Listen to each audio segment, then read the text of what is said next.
Hello नमस्कार प्रस्तुति हूँ। देखिए इस क्लास के अंदर हम राजस्थान के बीएसटीसी, पीटीटी, सीटी और पशु परिचर एग्ज़ाम इन सभी एग्ज़ाम्स के लिए राजस्थान जीके के कुछ मोस्ट इम्पोर्टेंट क्वेश्चन क्लियर कर रहे हैं और ये सभी प्रश्न बहुत ही महत्वपूर्ण हैं और आगे आने वाले एग्ज़ाम के अंदर आपको इनमें से बहुत से क्वेश्चन देखने को मिल जाएंगे। तो दोस्तों, अगर आप चैनल पर नए हैं तो चैनल को सब्सक्राइब ज़रूर कर लीजिएगा और इस क्लास को अपने दोस्तों तक शेयर ज़रूर करिएगा।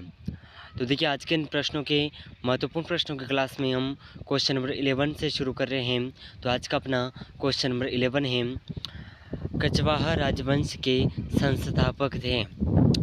तो देखिए कछवाहा राजवंश के संस्थापक कौन थे? तो इसके ऑप्शन हैं, ऑप्शन 1 दुल्हे राय, ऑप्शन 2 बारमल, ऑप्शन 3 जय सिंह, ऑप्शन 4 कोकिल देव। तो देखिए इन चारों ऑप्शन में से कछवाहा राजवंश के संस्थापक जो थे ये संस्थापक हैं दुल्हे राय।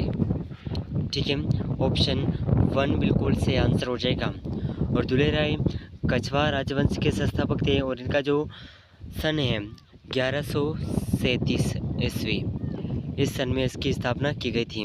ठीक है, तो इस प्रश्न का ऑप्शन 1 बिल्कुल से आंसर हो जाएगा। चलिए नेक्स्ट क्वेश्चन, क्वेश्चन नंबर 12। चलिए तो देखिए बहुत ही शानदार क्वेश्चन आपके सामने है, क्वेश्चन नंबर 12 है। बहुत ही शानदार क्वेश्चन है क्वेश्चन नंबर 12। ठीक है, ज़रूरत रखिएगा। 1857 की क्रांति के दौरान जयपुर के पॉलिटिकल एजेंट कौन थे? तो देखिए 1857 की जो क्रांति हुई थी उस समय जयपुर के पॉलिटिकल एजेंट कौन थे?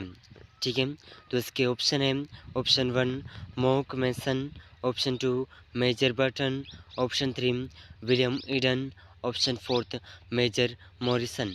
तो देखिए इन चारों ऑप्शन में से जयपुर के पॉलिटिकल एजेंट थे विलियम ईडन। ठीक है, ऑप्शन 3 बिल्कुल सही आंसर हो जाएगा। और मॉक मैसन जो है जोधपुर के पॉलिटिकल एजेंट थे। ठीक है, और मेजर बर्टन कोटा के पॉलिटिकल एजेंट थे और इसी के साथ में मेजर मॉरिसन ये जो हैं भरतपुर के पॉलिटिकल एजेंट थे। ठीक है, तो इस प्रकार इस क्वेश्चन का सही आंसर होगा ऑप्शन 3। चलिए नेक्स्ट क्वेश्चन है क्वेश्चन नंबर 13। चलिए तो देखिए क्वेश्चन नंबर 13 आपके सामने है, बहुत ही शानदार क्वेश्चन। जीवन भर दूल्हे के वेश में रहते हुए दादू के उपदेशों का बखान करने वाले संत कौन थे? तो देखिए जीवन भर दूल्हे के वेश में रहते हुए संत दादू के उपदेशों का बयान करने वाले संत कौन थे? तो उन संत का नाम पूछा गया है। तो इसके ऑप्शन है, ऑप्शन 1 सुंदरदास जी, ऑप्शन 2 रज्जब जी, ऑप्शन 3 रामपाल दास जी, ऑप्शन 4 माधोदास जी। तो देखिए इन चार ऑप्शन में से जीवन भर दूल्हे के वेश में रहते हुए दादू के उपदेशों का बखान करने वाले संत हैं संत रज्जब जी। ठीक है, ऑप्शन 2 इस प्रश्न का बिल्कुल सही आंसर हो जाएगा। ठीक है, ज़रूरत रखिएगा। चलिए नेक्स्ट क्वेश्चन है क्वेश्चन नंबर 14। चलिए तो देखिए क्वेश्चन नंबर 14 आपके सामने है, बहुत ही शानदार क्वेश्चन। किसके दरबार में निहाल चंद आधिकारिक दरबारी चित्रकार के रूप में कार्यरत थे? तो देखिए ऐसे किसका दरबार था जिसके अंदर निहाल चंद आधिकारिक दरबारी यानी कि चित्रकार के रूप में कार्यरत थे? तो इसके ऑप्शन है सामवंत सिंह, महाराणा प्रताप, राम सिंह, जय सिंह। तो इन चारों ऑप्शन में से निहाल चंद जिस शासक के दरबार में दरबारी चित्रकार के रूप में प्रसिद्ध थे या कार्यरत थे, यह शासक हैं सामवंत सिंह। ठीक है, ऑप्शन 1 बिल्कुल सही आंसर हो जाएगा। चलिए नेक्स्ट क्वेश्चन, क्वेश्चन नंबर 15।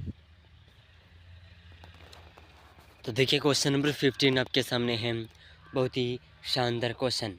ठीक है, ज़रूरत रखिएगा और महत्वपूर्ण है, आगे आने वाले एग्ज़ाम के अंदर आपको देखने को मिल सकता है। अशोकाष्टमी मनाई जाती है? तो देखें अशोकाष्टमी कब मनाई जाती है? तो इसके ऑप्शन है, ऑप्शन 1 चैत्र कृष्ण अष्टमी को, वैशाख शुक्ल अष्टमी को, श्रावण कृष्ण अष्टमी को और चैत्र शुक्ल अष्टमी को। तो देखिए अशोकाष्टमी जब मनाई जाती है तो यह हम चैत्र शुक्ल अष्टमी को मनाई जाती हैं। ठीक है, ऑप्शन फोर्थ इस क्वेश्चन का बिल्कुल सही आंसर हो जाएगा। चलिए नेक्स्ट क्वेश्चन नंबर 16। चलिए तो देखिए क्वेश्चन नंबर 16 आपके सामने है, मिर्जाई, दूतई और डगला किसके प्रकार हैं?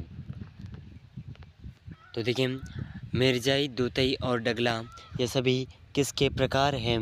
तो इसके ऑप्शन हैं, ऑप्शन 1 पगड़ी के, ऑप्शन 2 लहरिया के, ऑप्शन 3 अंगरखी के, ऑप्शन 4 है धोती के।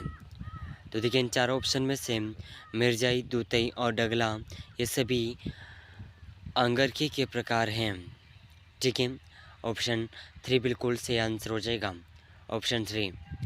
ठीक है, ज़रूरत रखिएगा, बहुत ही महत्वपूर्ण क्वेश्चन है। चलिए नेक्स्ट क्वेश्चन है क्वेश्चन नंबर 17। चलिए तो देखिए क्वेश्चन नंबर 17 आपके सामने है, रामनाथ चौधरी का संबंध किस वाद्य यंत्र से है? तो देखिए रामनाथ चौधरी का संबंध कौन से वाद्य यंत्र से है? तो इसके ऑप्शन है, ऑप्शन 1 अलगोजा, ऑप्शन 2 पोंगी, ऑप्शन 3 ढोलक, ऑप्शन 4 है इनमें से कोई नहीं। तो देखिए रामनाथ चौधरी का संबंध जिस वाद्य यंत्र से है, इन वाद्य यंत्रों का जो सही आंसर है, ये सही आंसर हो जाएगा अलगोजा। रामनाथ चौधरी का संबंध अलगोजा वाद्य यंत्र से है। ठीक है, तो इस प्रश्न का ऑप्शन 1 बिल्कुल सही आंसर हो जाएगा। ठीक है, चलिए नेक्स्ट क्वेश्चन है क्वेश्चन नंबर 18। चलिए तो देखिए क्वेश्चन नंबर 18 आपके सामने है, बहुत ही शानदार क्वेश्चन है, आबू रोड शहर किस नदी के किनारे बसा हुआ है?